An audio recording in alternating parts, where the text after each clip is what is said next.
کہ کیا مردانہ غدود کا علاج دواؤں سے کیا جا سکتا ہے، اور خصوصی طور پر غدود کو دوائیوں کے ساتھ بنا آپریشن کے کم کیا جا سکتا ہے یا نہیں۔ انہی سوالوں کے جواب ہم ویڈیو میں جانیں گے۔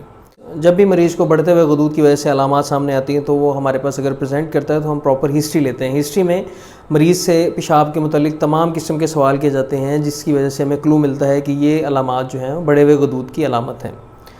تو جب بھی پیشنٹ آتا ہے تو ساتھ میں اس کی انویسٹیگیشن بھی کرائی جاتی ہے۔ انویسٹیگیشن کے اندر سب سے زیادہ کامن جو ہے وہ الٹرا ساؤنڈ ہے۔ الٹرا ساؤنڈ پہ ہم دیکھ لیتے ہیں کہ مریض کے غدود کا سائز کتنا ہے، کیا وہ بڑا ہوا ہے یا وہ چھوٹا ہے۔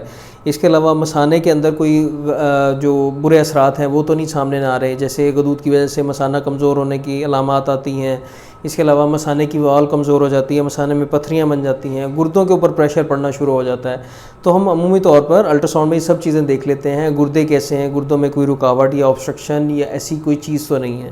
جب یہ سب چیزیں کلیئر ہو جاتی